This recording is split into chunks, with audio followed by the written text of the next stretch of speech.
The Adventures of Pinocchio by Carlo Collodi. Geppetto, a poor old woodcarver, was making a puppet from a tree branch. "You shall be my little boy," he said to the puppet, "and I shall call you Pinocchio." He worked for hours, carefully carving each detail. When he reached the mouth, the puppet started making faces at Geppetto. "Stop that, you naughty boy," Geppetto scolded. "Stop that at once." "I won't stop," cried Pinocchio. "You can talk!" exclaimed Geppetto. "Of course I can, silly," said the puppet. "You've given me a mouth to talk with." Pinocchio rose to his feet and danced on the tabletop. "Look what I can do," he squealed. "Pinocchio, this is not the time to dance," Geppetto explained. "You must get a good night's rest. Tomorrow you will start going to school with the real boys. You will learn many things, including how to behave." The next day, Pinocchio set out for school with his reading book under his arm. He was full of good intentions. On the way, Pinocchio was thinking, "Today I'll learn to read. Tomorrow I'll learn to write. And the day after, to count. Then I'll earn some money." While Pinocchio was walking and thinking, sudden sound of a brass band broke into his daydream, and soon he forgot all about school. He ended up in a crowded square where people were clustering around a brightly colored booth. "What's that?" he asked the boy. "Can't you read? It's the great puppet show." Then Pinocchio sold his book to buy a ticket for the puppet show and hurried into the booth. "I can dance and sing better than those puppets, and I don't need strings," boasted Pinocchio to see the puppets. Meanwhile, Pinocchio was seen by one of the puppets on the stage, who cried out, "Pinocchio, you are our brother. Come up here with us." And he climbed onto the stage. "Get off my stage," roared Giovanni, the puppet master. But Giovanni noticed how much the crowd liked Pinocchio. So he didn't say anything and let Pinocchio stay on the stage. "Here, you've earned 5 gold coins. Take these coins and go to your home," Giovanni told Pinocchio after the puppet show. Pinocchio cheerfully left the place after thanking Giovanni for being generous. He was hurrying towards his home when he met a cat and a fox. Knowing that Pinocchio had gold coins, they pretended to be his friends. They said to Pinocchio, "Give us your money."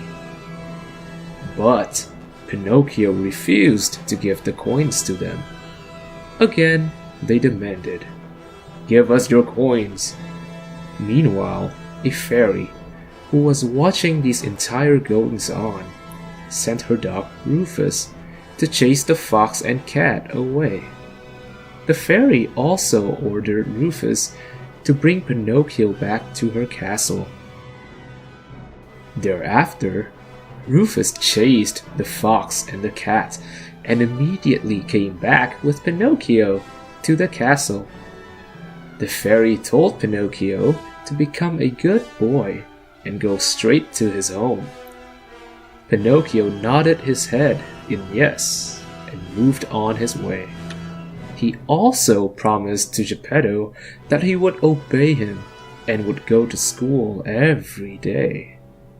But the next day, instead of going to school, he went for fishing as he thought it would be more fun. As Pinocchio thought fishing would be more fun instead of going to school. To see this, the fairy became so angry, and she decided to teach him a lesson. So the fairy came there, where Pinocchio had come for fishing. She asked him in a sweet voice, "Pinocchio, why didn't you go to school today?" "I did," answered Pinocchio. Just then, his nose shot out like a tree branch.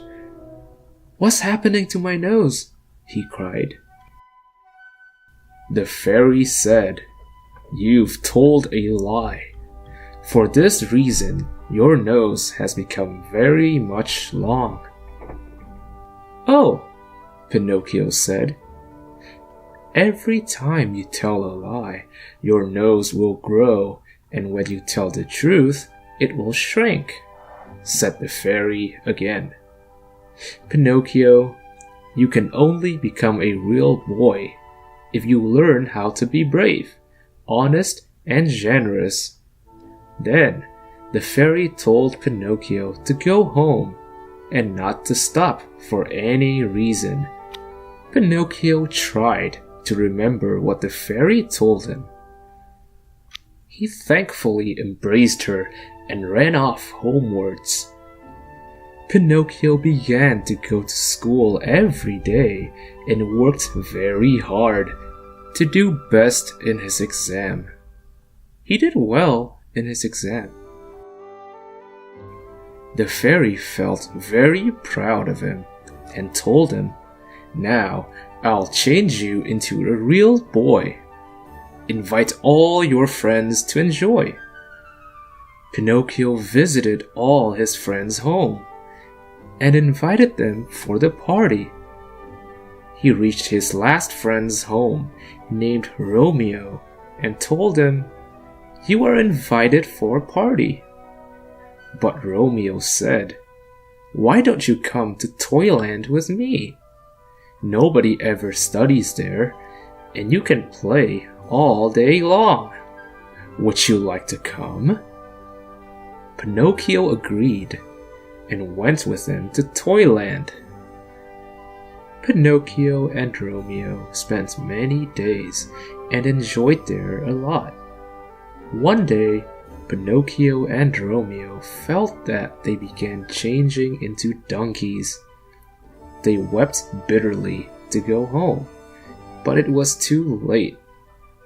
Pinocchio was sold to a circus where he did many performances, but he did not know what had happened with Romeo. One day, Pinocchio's leg fractured during performance, and he became lame. Thereafter, he was thrown into the sea. Pinocchio struggled to breathe at the bottom of the sea, and so he called on the fairy. The fairy heard Pinocchio's call and sent a shoal of big fish. They ate away all the donkey flesh, leaving the wooden Pinocchio. Just then, as the fish stopped nibbling, Pinocchio felt himself hauled out of the water. But his adventures were far from over. All of a sudden, he saw a shark coming towards him.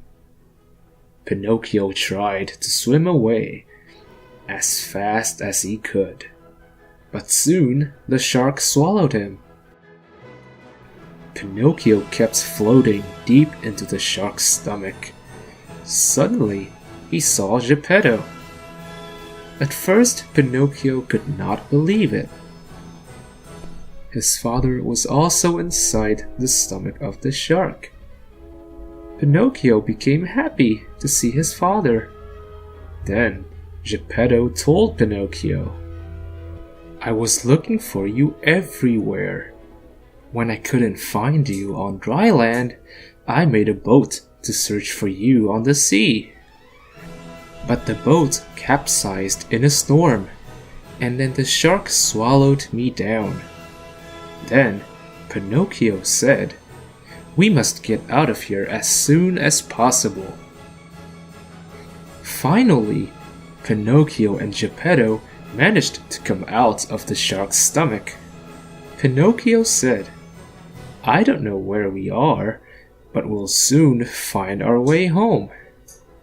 The bleating of goats led them in the right direction, and soon they came upon a farmer. Pinocchio got a job at farmer's house, where farmer's donkey had died. Pinocchio recognized this donkey. It was his friend, Romeo. Pinocchio started working hard and earning money. One day, Pinocchio came to know that the fairy was so ill, so he gave all his money for her treatment. One night, in a dream, the fairy appeared to reward Pinocchio for his kindness. The next morning, when Pinocchio got up, he found that he had turned into a handsome young lad. "Where's the old wooden Pinocchio?" he asked surprisingly. "There!" exclaimed Geppetto, pointing at him. When bad boys become good, their looks change along with their lives.